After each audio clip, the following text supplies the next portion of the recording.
Let us talk about the military conflict that was supposed to be done in 2 weeks, then a 2-week ceasefire was put in place. So, it is kind of confusing to understand what the situation actually is. What is clear is that the economy is going to have to deal with issues resulting from the conflict and, more importantly, the uncertainty that surrounds it. There is or was a brief time out in the hostility in this conflict with Iran, but one can expect the operations to continue again, following a weekend where there was reportedly not enough progress to reach a deal that would end the engagement beyond the 2-week ceasefire. Not really a ceasefire, as expected. Iran was not really living up to their promises. As a result, there is now a blockade on the Strait of Hormuz, and conflicting reports of whether anti-mining passes were actually done. Although there being reports of Iranian radioing and complaining about them shows that their denying it happened was another lie put out there by the rogue regime. But that is somewhat expected in the politics of global conflicts. Not helpful though. The area that I think many people have is not just the lack of honesty about what is going on. To some degree, you can understand that the people who now bear the burden of leading a rogue nation that has seen a great deal of its military capabilities destroyed, its organizational chart executed, and now have to maintain some level of governance to avoid being executed themselves potentially. The part I take issue with is the level of cooperation to platform the misinformation by some media outlets and some former journalists who are now ideological voices spewing information that can also be considered misinformation. For example, Tucker Carlson makes an incredulous claim of President Trump being a slave to Israel.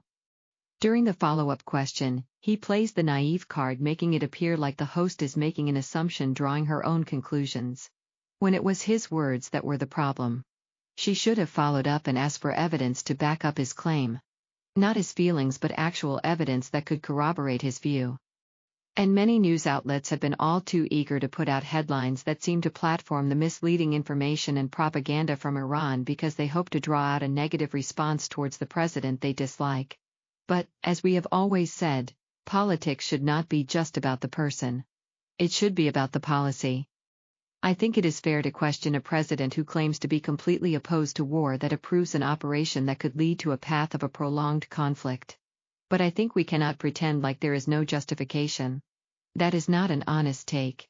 Like many Americans, I too do not want our soldiers placed at risks for interests that do not directly impact the United States of America. In this case, I believe there is a legitimate justification to proceed with the operation, as there was a near-term threat of a nuclear rogue regime that would do everything it could to harm our military installments in the region, our allies, and our economic interests. The leading sponsor of terrorism in the world is the rogue nation of Iran. They have been responsible for hundreds of thousands of deaths in the region, including thousands of Americans, their own people, and our allies. They have been a known problem that has been mishandled for many years, with any success of isolation wiped out by the Obama shift to granting billions of dollars in aid without any meaningful benchmarks. There cannot be any reasonable deal with Iran, led by people who are unreasonable, dishonest, and evil, without securing the nuclear material and a full commitment against nuclear proliferation. Their statements tell you that they intend to remain a threat, rather than being a partner in the global economy, as an exporter of energy and peaceful participant in the global market economy. They prefer to be the market leader in terrorism. We need to complete the mission and not declare victory early. We made that mistake before. Our military has done a wonderful job in succeeding in such a short period decimating the enemy, but they still are a threat. We have to commit to finishing what we started without being drawn into another decade-long conflict. In this case, we know they have nuclear material. They have admitted to having nuclear material, way more than expected, and they continue to refuse to turn away, even having the gall to ask for the international community to look the other way and remove any inspections and inspectors, ones who they have been reportedly manipulating. The challenge is to prevent any further escalation and infusion of material and information from outsiders like Russia and China, who would probably be eager to not lose another member of their axis, like they did in Venezuela, while seeing Cuba fall into chaos at the moment as well. Russia is bogged down in Ukraine and losing ground. China is facing economic strife, but needs Iranian oil. I think it will be hard to expect our allies to step up to the plate. They will use recent tensions with the tariffs, the calls for them to honor their NATO commitments, and comments about them as excuses to stay on the sidelines. Also, they simply may not be capable of any assistance of any kind. Both could be right. Every nation in NATO understood the threat that Iran is and could be. Every nation knows that keeping Iran away from nuclear weapons is not just one nation's goal, but for every democracy and free nation. They are a threat to our interests, our allies, and to freedom in the region. They have brutally thousands of their own people. The only ally that has stepped up to the plate to do what is right has been Israel. Let us remind all these individuals that are advancing the narrative that Israel is causing war across the region. That Israel was the victim of a horrendous terrorist attack. As a result, it held the responsible parties accountable. And they should participate in the effort to keep its biggest threat from being able to accomplish its goal of ending Israel. Too many people have idiotic sympathy for the party that causes their own downfall when they are being held accountable. Well, mostly just the progressive left and the anti-Semites.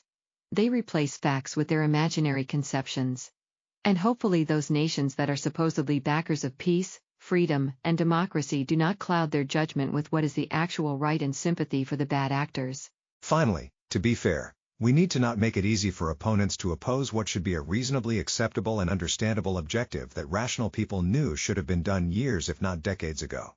I am surprised at the Americans who are willing to look at the situation and purposefully see defeat where there is clearly near victory. At this moment, the world is better off than it was with a rogue nation on the brink of a nuclear weapon, despite the recent challenges that will need to be navigated, in spite of the economic challenges that will be experienced in the short term. I agree to some level that some of the rhetoric is a bit much. We do not need to claim that ending a civilization is the approach to take, especially when our enemy has been reportedly devastated in a relatively short period, in a historically brief period of time from initial engagement to the point where we seem to have a clear advantage.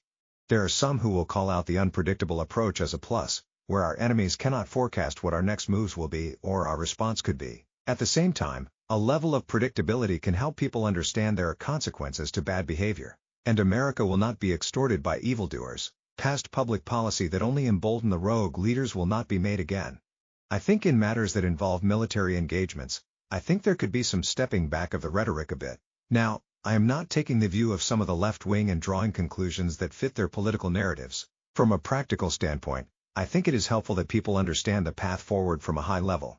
We understand the situation on the ground will dictate tactics used or overall strategy. That is something we have become accustomed to in the past.